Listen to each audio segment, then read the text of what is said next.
بسم اللہ الرحمن الرحیم۔ فرانس میں ایک مجلہ ہے جس کا نام چارلی ابدو ہے، جو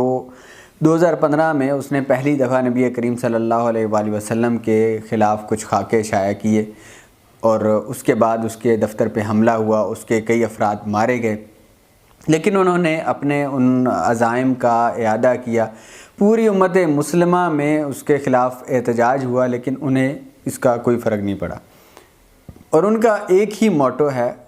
وہ ہے اینٹی ریلیجن، مذہب کے مخالف ہیں اور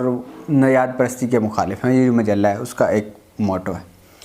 لیکن فرانس کی جو حکومت ہے وہ یہ کہتی ہے کہ آزادی اظہار رائے حاصل ہے، کوئی بھی شخص جو کچھ مرضی کہے اس کو حق حاصل ہے، اس کا ایک اپنا پوائنٹ آف ویو ہے۔ اگر کسی کو اس سے اختلاف ہے تو وہ لاجیکلی وہ بھی اپنی زبان سے کچھ اس کو کہہ سکتا ہے، اس کو بھی حق حاصل ہے۔ یعنی کوئی کسی پہ تنقید کرے تو اس کو پورا حق ہے، اس کا جواب دینے کا بھی حق ہے۔ لیکن جو ریاکشن ہوتا ہے کسی بھی بات کا، کسی بھی عمل کا ریاکشن ہے، یہ ان کے نزدیک ٹھیک نہیں ہے، جبکہ یہ بات ان کی قول و فعل میں تضاد ہے۔ ابھی اگر حالیہ یہ جو تشدد کی لہر ہے، یہ جو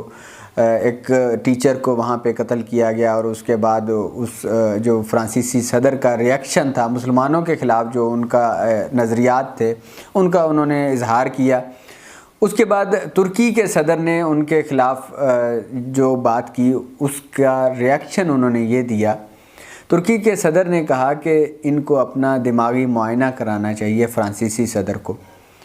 تو انہوں نے یہ کہتے ہوئے کہ ہم توہین برداشت نہیں کریں گے، اپنے سفیر کو واپس بلا لیا۔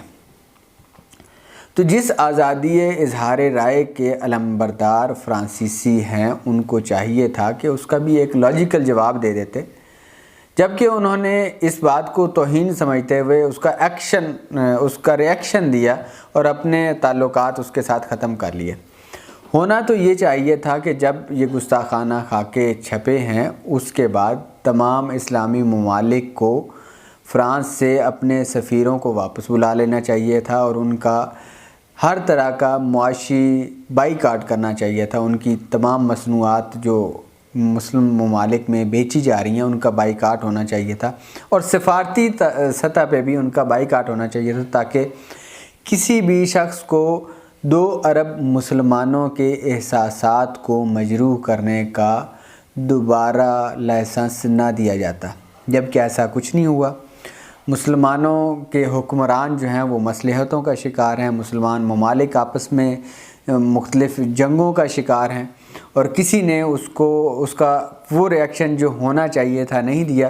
تو انہوں نے ان کریکٹرز کو دوبارہ شائع کیا اور ہر سال شائع کرنے کا ارادہ بھی رکھتے ہیں۔ لیکن اس کا انڈیویجول ریاکشن جو ہے وہ ایک 18 سالہ جوان جس نے سنا کہ ایک شخص تدریس کر رہا ہے، دوبارہ ان کو پبلش کر رہا ہے، بچوں کو پڑھا رہا ہے، تو اس نے اٹھا اور جذبات میں آ کے اس نے ایک مرڈر کر دیا۔ اس کی قانونی حیثیت کیا ہے؟ یا مسلمانوں کے ایک ملک میں اگر کوئی شخص ایسا کرتا ہے تو اس کے خلاف قوانین موجود ہیں، لیکن تاریخ میں ایک ایسی مثال بھی ملتی ہے جو آج سے شاید 30 سال پہلے 1988 میں ایک شخص تھا سلمان رشدی، اس نے ایک ناول لکھا تھا جس میں شیطانی آیات نامی ایک کتاب اس نے پبلش کی۔ اس کے خلاف ایران کے اس وقت کے سب سے بڑے عالم دین جو تھے امام خمینی، انہوں نے فتویٰ دیا تھا کہ یہ شخص واجب القتل ہو گیا ہے اور مرتد ہو گیا ہے، اس کو قتل کر دینا چاہیے، کیونکہ وہ توہین کر رہا تھا۔ اگر کوئی لاجیکل بات کوئی بھی قرآن کے خلاف، اسلامی اصولوں کے خلاف، قوانین کے خلاف کوئی بھی شخص کرٹیسائز کرتا ہے تو مسلمان اسکالر اس کا جواب دیتے ہیں، لیکن جب کوئی توہین کی جاتی ہے اور ان کا مقصد کسی بھی شخص کے مقدسات کا مذاق اڑانا ہوتا ہے تو وہ ناقابل برداشت فعل ہوتا ہے، اور اس کا جو فتویٰ امام خمینی نے دیا، اسی طرح کا فتویٰ ہے کہ یہ شخص یہ کام انجام دے رہا ہے وہ واجب القتل ہے اور اس کو قتل کر دینا چاہیے۔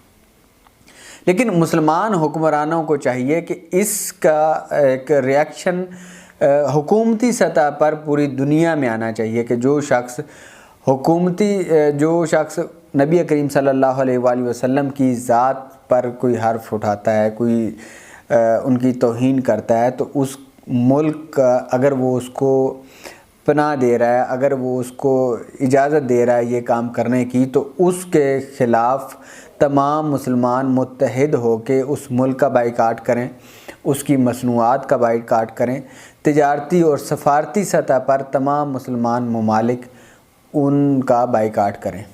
جیسے کہ ایک چیز ابھی سامنے آ رہی ہے، فرانس کی مصنوعات کا پوری دنیا میں بائیکاٹ کیا جا رہا ہے، تو یہ ایک اچھا ایک عملی قدم ہے، ایک پریکٹیکل قدم ہے۔ اور سب سے اہم چیز جو ہے وہ ہے نبی کریم صلی اللہ علیہ وآلہ وسلم کی سیرت کو زندہ کرنا، ان کے ان تمام پہلوؤں کو، ان کرداروں کو واضح کرنا اور روشنی ڈالنا جن کرداروں کی وجہ سے اسلام پوری دنیا میں پھیلا ہے، جس کردار کی وجہ سے اس وقت کے بہت سے لوگ اسلام کے گرویدہ ہو گئے، اس کردار کو ہائی لائٹ کرنا اور لوگوں کو دکھانا کہ حقیقت میں وہ اس دنیا کا سب سے بڑا کردار ہے اور وہ اس دنیا کے سب سے بڑا اسوہ عمل ہیں۔ ان کے کردار پہ انسان اگر عمل کریں